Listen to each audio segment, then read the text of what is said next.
Very good evening, friends. Since last quite some time, actually, I have been speaking upon different issues, and the choice of issue was mine or that of my dear Prashant. And I always speak extempore. But at the same time, I wanted to reply to those questions which are nagging at the back of mind of people, students, younger students, girls, boys, what are those questions and how an enlightened person solves it. So in order to accomplish the same thing, I decided to invite Mr. Prashant once again. Please come and have a seat, Prashant. To ask questions what these people want. These people want to know. So I'm handing over the charge to Prashant and he can ask whatever he want to ask.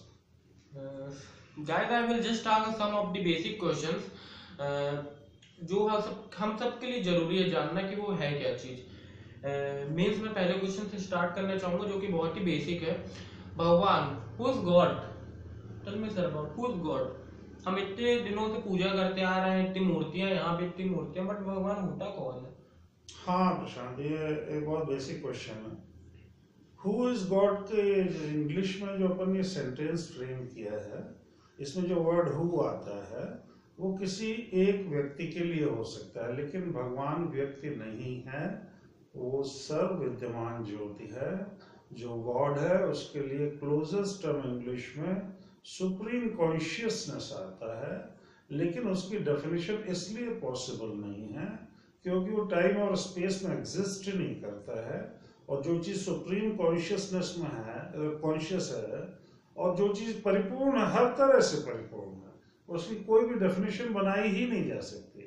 इसलिए unfortunately or fortunately speaking there is no definition of God, but at the same time you should look the masterly ways of the God, the masterly ways of the gurus, that you can experience the God, and when you experience, you yourself know कि no, in any case the definition is not possible, but the experience of Almighty within your mind is very much possible.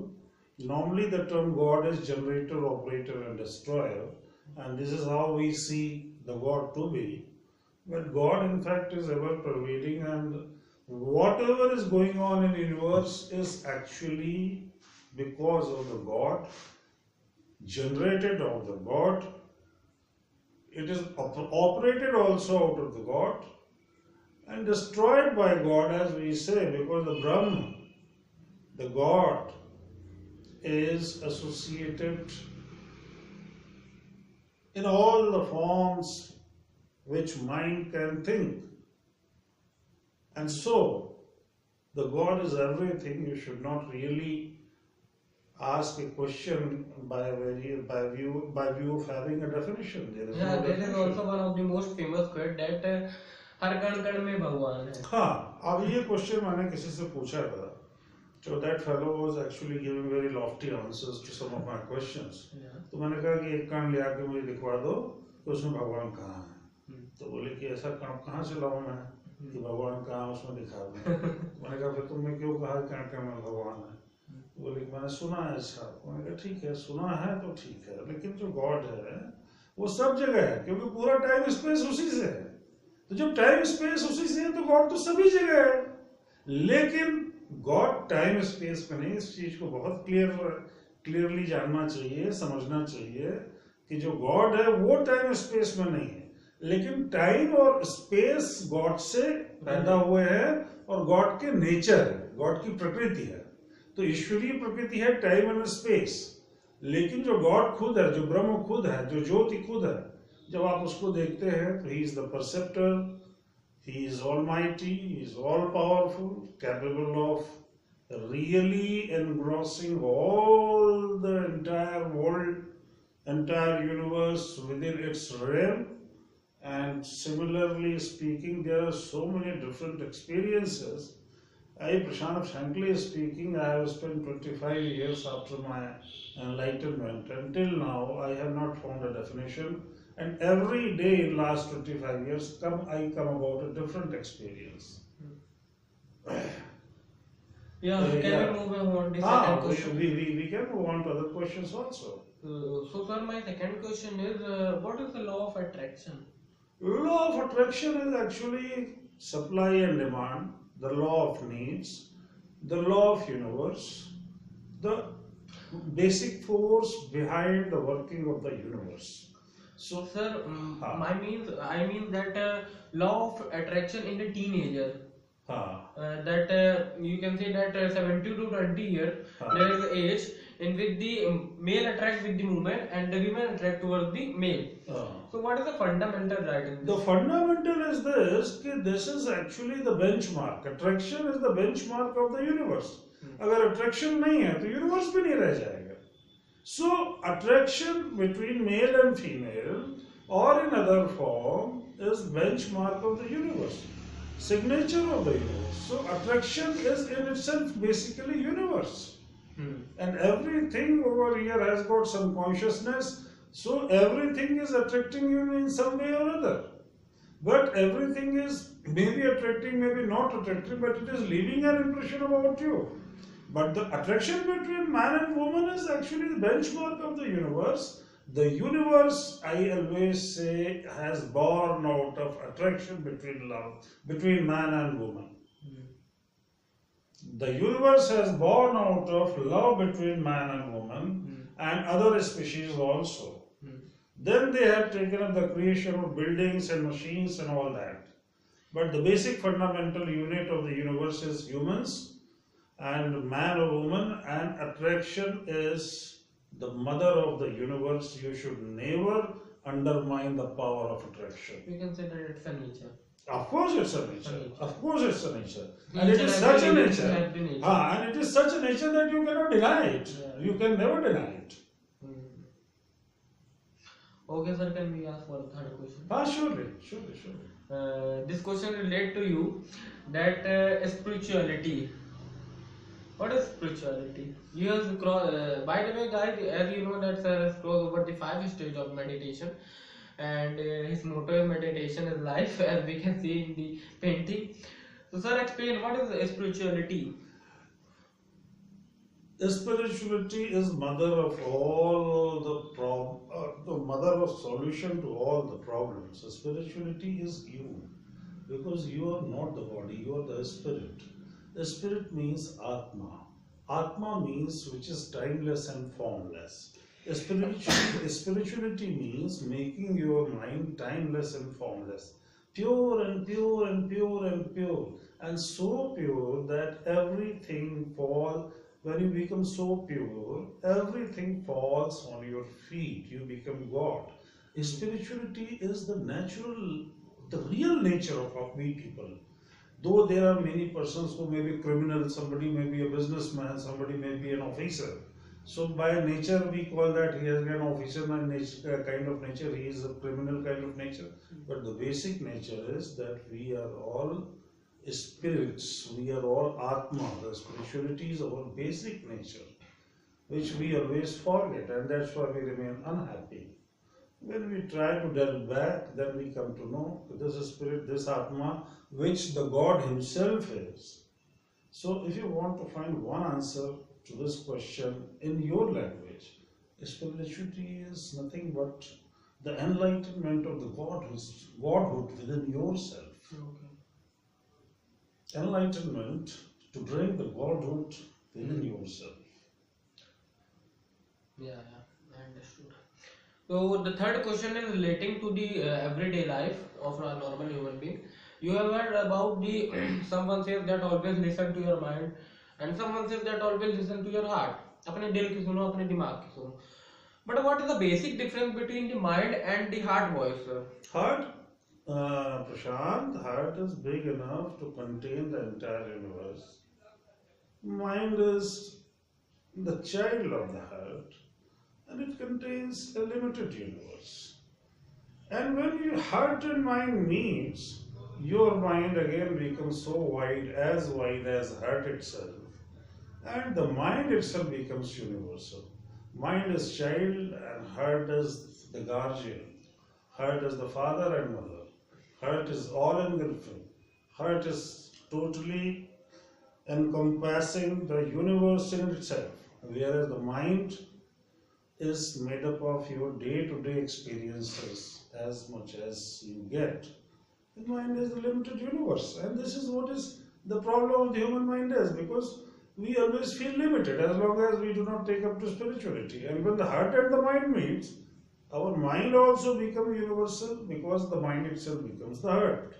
In this regard, Goswami Tulsidas has written, "Soi jana hite je dehu janai, जानत तुम्हें तुम्हें हो जाए"। जब आप इस चौपाई का कभी मतलब समझेंगे आपको बहुत आनंद आएगा, बहुत मजा आएगा कि हम सचमुच में कितने अच्छे लोग हैं, कितने बेहतरीन लोग हैं, हमको ईश्वर ने कितना दिया है, बट हम खुद अंदर से बिगाड़ लेते हैं। हमने अपने आप को स्पॉइल किया। We are responsible for our sins and we are responsible for our unhappiness.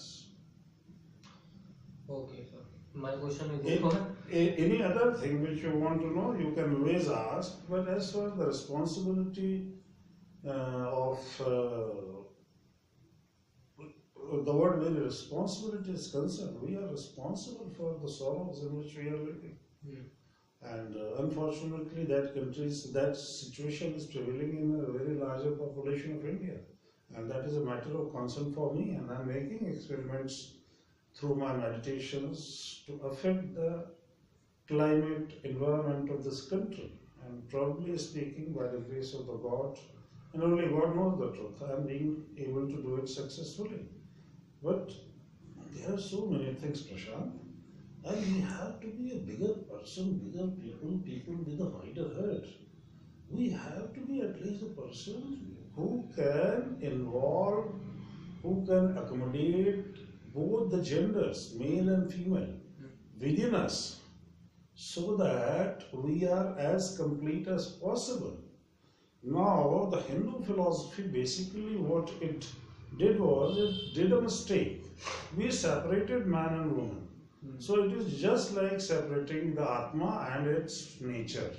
We should never have done that. Otherwise, India would have been a country which probably must have progressed far more than America, because the fundamentals of Indian psychology and Indian religion are much more sound than any other religion, because we start from the very fact that we are not the body but we are Atma. So जब आत्म साक्षात्कार होता है तब हम अपना real nature जानते हैं। और प्रशांत, आप ये जानिए कि जितने लोग परेशान हैं, दुखी हैं, अपने कर्मों से दुखी हैं, कोई आके उनको परेशान नहीं किया है या न करेगा या न कर सकता है। कर्म का सिद्धांत ही है। और हमेशा याद रखो प्रशांत कि मैन और वुमन का जो रिलेशन है, अट्रैक्शन का रिलेशन, इमोशंस का relation, physical relation, spiritual relation, दरअसल गुरु और शिष्य का भी रिलेशन एक तरह से मैन और वुमन का ही होता है, जहाँ पे शिष्य वुमन बन के सब सीखता है और गुरु मैन बन के सब देता है। तो गुरु शिष्य का रिश्ता भी मैन वुमन ही होता है शुरू में। जब आपको आत्म साक्षात्कार हो जाता है तब आप गुरु के साथ एक हो जाते हो और आप पुरुष कहलाते हो। लेकिन उसके पहले तो आप मीरा ही होगे या राधा ही होगे या रुक्मिणी ही होगे या सीता ही होगे, feminine gender. So we are in ourselves, we have cultivated the habit of depressing the woman in our countries, which is the biggest mistake we have done religiously and historically, and that should not persist any longer. Okay. Any other thing? Nothing, sir. Okay. So I was very happy with the kind of questions Prashant asked. There was one more question. One day Prashant asked to me, what is the difference between loser and... Yeah, loser. What is the basic difference between the loser and winner? Okay. I had got the answer, but for you guys, sir will repeat the answer. So, see Prashant, when we realize that we are Atma, then we find that कि Atma, the we, the us who are the Atma, it doesn't move, it doesn't transcend, it doesn't changes its form, it doesn't go in it doesn't undergo any kind of change, it is immutable. So we all are Atma, as Nanak says, एक नूर से ही सब उपजे, कौन भले कौन मंदे, मतलब कौन अच्छा है कौन बुरा है, तो जब सब एक ही जगह से सब एक ही परमात्मा की संतान है तो कैसे कहोगे। प्रशांत अच्छी तरह से जान लो, लूजर उन लोगों के लिए वैलिड वर्ड है जो प्रयास करना छोड़ देते हैं, अन्यथा कोई लूजर नहीं है, कोई विनर नहीं है। वी आर ऑल आत्मा, और आत्मा के ऊपर लूजर और विनर का डेफिनेशन लगता ही नहीं है। We are wonderful human beings with tremendous mental energy, power and all that, and we are all are winners basically. Frankly speaking, if we live the life meaningfully, if we live the life in such a way that we are being the reason of the sustenance of many other persons, and we can solve the sorrows and problems of other persons, then our life becomes divine. So for me, the word loser or winner in itself doesn't carry any sense as far as human beings are concerned. But yes, definitely it carries sense for those people who have a weak mind or who consider themselves to be the body. Ahankar vimudatma karta hamit manite. So as long as your body, you can phrase the term loser or winner. But the moment you enter into your mind state, your mind state enters into Brahma, the Atma, there is no loser, no winner. It's just a state of mind. It's just a state of mind which we are not being able to fight off, and which we are not being able to delete from our memories. So, I mean, this term actually for me doesn't carry any meaning. Persistence is the key. If you are persisting, you can never be loser. In this regard, I would really recommend you to read the biography of Abraham Lincoln, who badly lost so many times, but he stood up once again and finally became the President of America and one of the most historical persons on the universe. So instead of being a loser for some times, so to say, he never lost his courage and rhythm and persistence. He became a winner. Goswami, Valmiki was probably a thief. So he was a loser because thief is ultimately loser. But then he wrote Ramayana, then he became winner. So Angulimal, he was a murderer. So he was a loser. But then he became one of the best saints who were practicing under Lord Buddha. He became winner. It's in your hand what you want to make yourself. It's just a state of mind. It's just a state of mind. You just don't lose heart. It's better to go and sit down somewhere, watch few movies, drink a cup of tea, and again to start trying. Then you will start enjoying the life, because there is no word like loser. And for you students, it is very important to know. If you are not living your persistence, प्रशांत कोई हरा नहीं सकता आपको. ठीक है? Thank you. You can close the session. Thank you very much.